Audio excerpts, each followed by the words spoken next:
In this video, I'll be going over the best Apple Christmas presents both for every budget and going over why you should get these. The first thing I would recommend for the lowest budget is AirTag. One costs $29 and a 4-pack costs $99. They allow you to track any physical item you attach to it and make sure that it is always within you. If an iPhone 11, 12, or 13 is used with an AirTag, you can use a really cool feature called Precision Finding, which takes advantage of the U1 chip inside of those phones.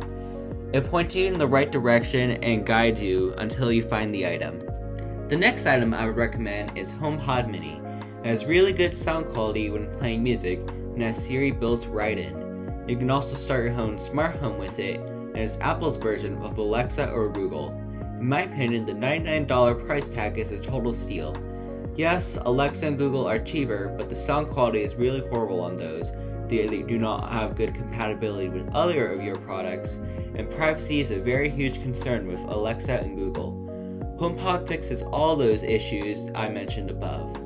HomeKit is a really easy and great way to set up your own smart home, but unlike Google and Alexa, HomeKit is not cloud-based. It is Apple ecosystem-based, and it requires a HomePod or Apple TV. The reason Apple decided to go this way is their commitment on privacy.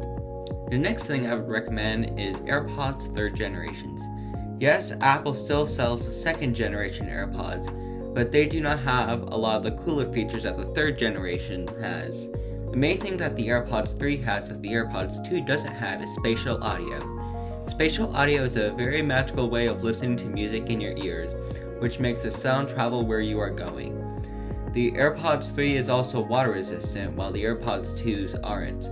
AirPods 3 also has a MagSafe charging case included for no additional cost.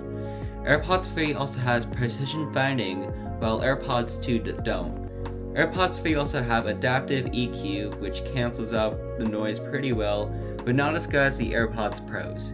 If you have the extra money lying around, I would recommend AirPods Pros. It has real noise cancellation, transparency mode, which reduces the noise a little, and has the best sound quality out of all of them.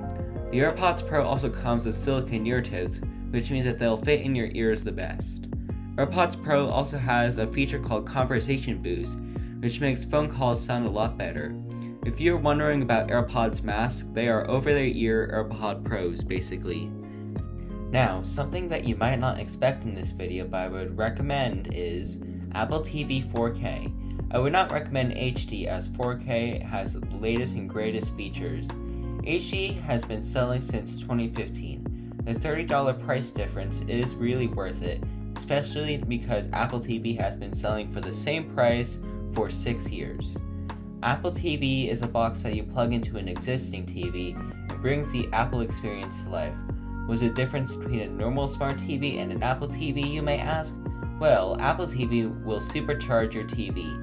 In a future video, I will compare my Apple TV 4K to a Vizio 2021 65-inch TV, but I will not go too deep in this video.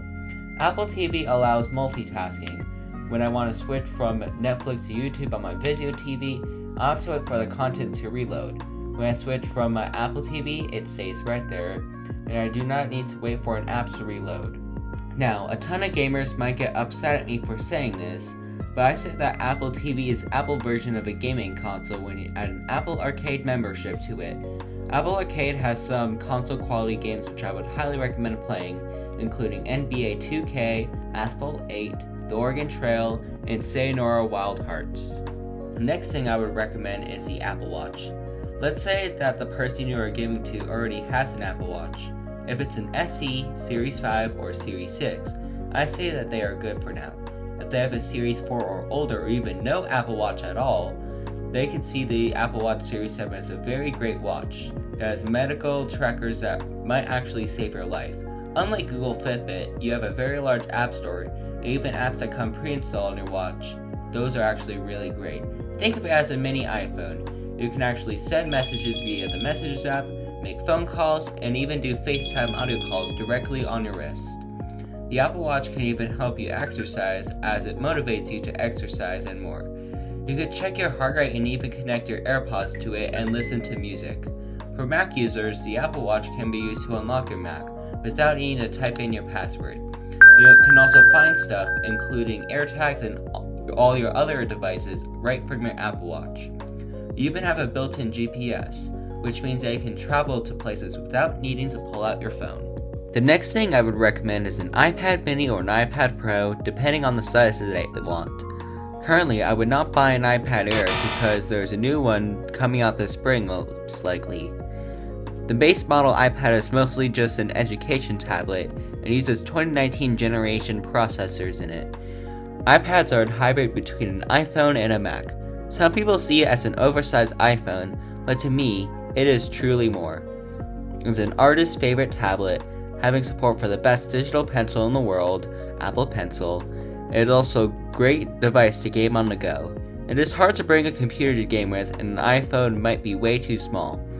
iPad is my number one choice for gaming on Apple Arcade and watching videos on the go. But let's say that this person prefers laptops over tablets.